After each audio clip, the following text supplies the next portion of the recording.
Hola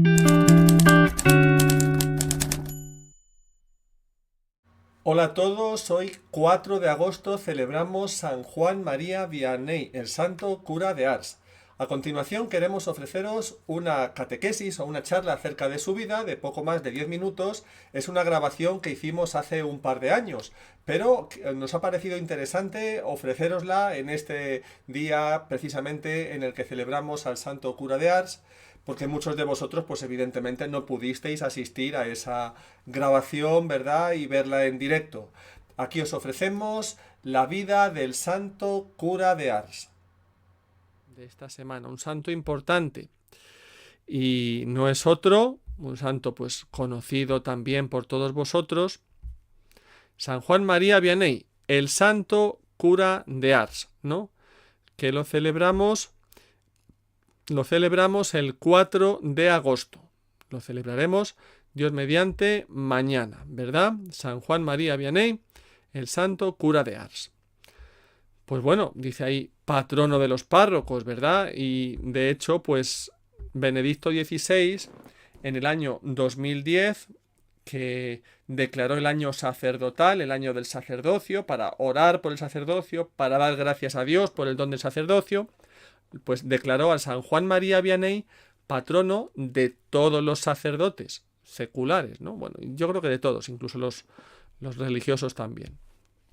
Bueno, pues San Juan María Vianney, patrono de los sacerdotes, el santo cura de Ars, que nació en Dardilly, cerca de Lyon, en Francia, en 1786 y que murió en Ars el 4 de agosto de 1859. Si nos fijamos, 1786 pues es poquito tiempo antes de la Revolución Francesa, 1790, ¿no? Una Revolución Francesa que fue pues bastante desafortunada, ¿no?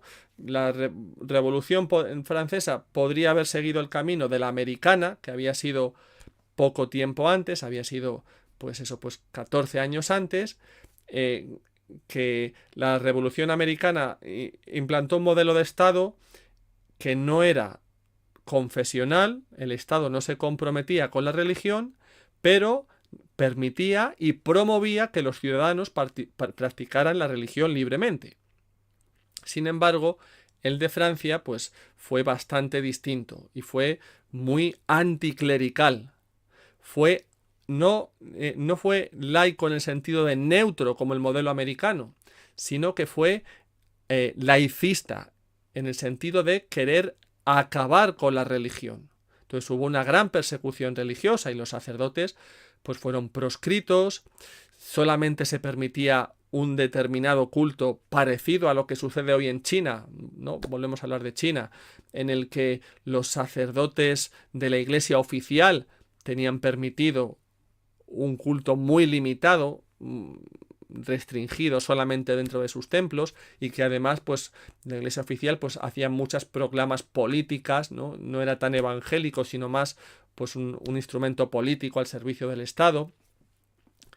Y pues el santo cura de Ars tuvo que vivir eso desde muy pequeñito, y él con su familia, que eran religiosos, católicos, devotos, muy fieles, pues ellos asistían a la iglesia clandestina. Tenían que desplazarse por la noche a lugares, pues a lo mejor caminando varias millas, varios kilómetros o leguas, ¿no? Se decía por entonces, hasta otro pueblo en el que un sacerdote clandestinamente iba a celebrar la misa, ¿no?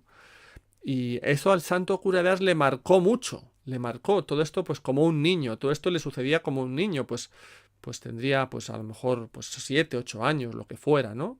Y ya iba con su familia a esos lugares. Luego él, pues después, claro, pues en ese desierto, podemos decir, desierto religioso que quedó después de la Revolución, pues claro, pues él en su familia, pues mantuvieron en el hogar cristiano la práctica religiosa, luego después ya empezó un poquito a restablecerse el culto, pero claro, él empezó a suscitarse en él el deseo de ser sacerdote, pero era un campesino, no había podido siquiera ir a la escuela, ¿no? La situación tan difícil que había. ya era pues un jovencito crecido, tenía sus 18 años, ¿no? Bueno, pues claro, eso era un problema. Estamos en el siglo de la Ilustración, se procuraba que los sacerdotes fueran personas cultas. Oye, cuidado, no ha ido a la escuela siquiera. Pero sin embargo se encontró con un sacerdote de su pueblo, el señor Messier Valleí, que tuvo con él un cariño y una paciencia extremos. Vio en él su bondad, vio su rectitud de intención, vio que el único problema de aquel joven era pues que no había podido estudiar, ¿no? Y se puso a querer instruirle. ¿Qué pasa entre medias? Napoleón. Entonces le llaman a filas. Tiene que irse como soldado. Tiene salud débil. Se encuentra enfermo. Se pierde. Porque como estaba enfermo no puede seguir el ritmo de las tropas que iban precisamente a España a luchar. Le dan por desertor. Bueno, tuvo muchas complicaciones. Y luego, después de todo aquello, pues ya un muchachote, un hombre joven, ya un joven adulto, pues se encuentra otra vez en las mismas. Ese sacerdote bueno, el señor Valleí del que hablábamos, pues le instruye con muchísima paciencia, le manda al seminario, pero claro, él era mayor, los niños, estaba a veces con chavales jóvenes aprendiendo latín porque él no sabía latín. O sea, digamos, su camino al sacerdocio fue un calvario, le costó muchísimo. Y tuvo una formación que podemos decir, pues, limitada, ¿no? Y por entonces que decimos que se valoraba tanto la formación del sacerdote, tal, pues incluso pues muchos obispos dudaban, vale, no vale. Pero bueno, aunque no sabía latín, aunque no sabía así cuestiones de cultura muy elevada, sin embargo, las cuestiones fundamentales de la fe las tenía muy claras. Eso es lo importante, ¿no? Un sacerdote que no tenga buena formación en las verdades fundamentales de la fe, mejor dicho, una persona que no tenga esa formación no puede ser ordenado sacerdote. Que no se maneja muy bien con el latín, que no conoce muy bien los clásicos, bueno, cosas así más de cultura, bueno, sin eso más o menos se puede pasar. Pero la fe, las verdades de la fe las tiene que tener muy claras. Bueno, pues eso él sí las tenía muy claras por la formación que había recibido sólida en la fe desde pequeño en su hogar, por la formación que le habían proporcionado los buenos sacerdotes a lo largo de su vida, y luego también pues el Espíritu Santo que le daba esa luz especial, ¿no?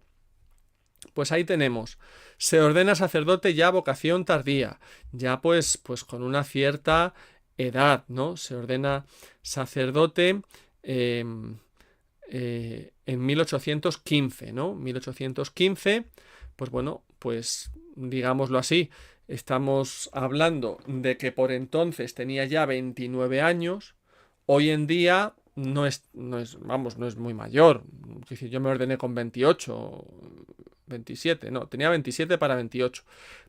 Hoy en día en muchos seminarios, pues los sacerdotes se ordenan más con mayor edad, pero por entonces, pues oye, 29 años era una edad ya bastante respetable. Estamos hablando de otra expectativa de vida, estamos hablando de que la gente entonces maduraba humanamente mucho antes, etcétera, ¿no?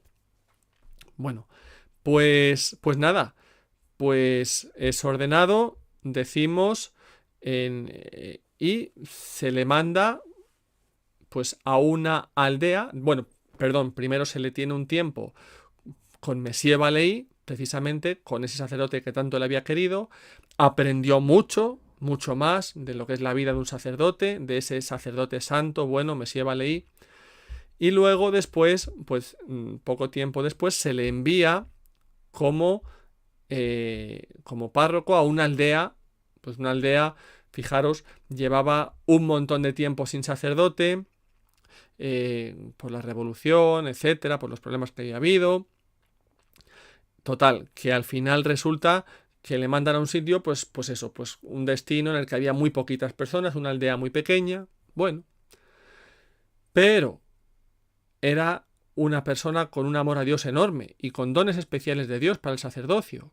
Y entonces empieza a entregarse completamente a ese pequeño pueblo religiosamente frío, sin formación religiosa, ¿no? Cuando llega ya a ese pueblo, la anécdota que se cuenta y se señala todavía el lugar en el que eso sucedió, que se encontró allí a un muchachito y le dijo, oye muchachito, ¿por dónde se va la aldea de Ars? Y le dice el muchacho, por allí. Dice, ¿es usted el señor cura nuevo? Y dice, sí. Dice, mira, y tú me has enseñado el camino para llegar a Ars, pero yo a ti te voy a enseñar el camino para el cielo. Y eso fue lo que quiso hacer con todas y cada una de las personas de Ars. Se pasaba horas, horas y horas rezando por ellos.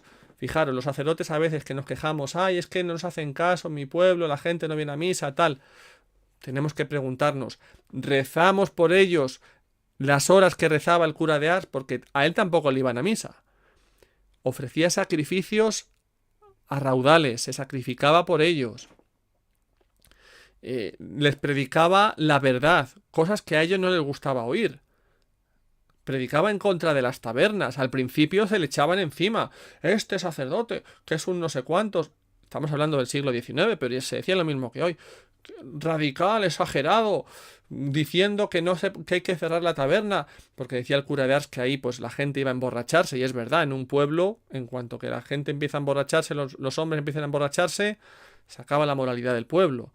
Pues, pero si eso está en todas partes, la taberna, pues siguió predicando, le criticaban, él siguió y siguió queriéndolos, y siguió tratándolos bien, y siguió rezando por ellos, siguió dando su vida por ellos. Bueno, al final Ars era un lugar que parecía el cielo, ¿no? Todo el mundo con una piedad, con un amor de Dios, una cosa. Las tabernas, por cierto, se cerraron, no hay tabernas en Ars desde hace casi 2 siglos ya, más de 2 siglos, desde que estaba el cura de Ars, ¿no?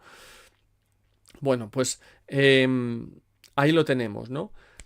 Y luego después incluso tal fue la potencia espiritual, la fuerza de la acción de Dios en ese pueblo, que empezaron a llegar personas en peregrinación del mundo, bueno, del mundo entero, de todo el país, de Francia, de toda Francia y de los países de alrededor, también iban de Italia y de otros lugares de Europa, simplemente a confesarse con el cura de Ars. El cura de Ars pasaba horas y horas en el confesonario.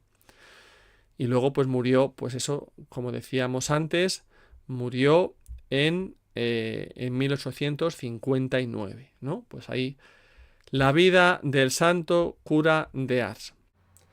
Esperamos que os haya sido instructiva esta charla acerca del santo cura de Ars. No olvidéis suscribiros si no estáis suscritos, darle al me gusta para que más gente pueda ver estos vídeos por internet y nos vemos en la próxima grabación.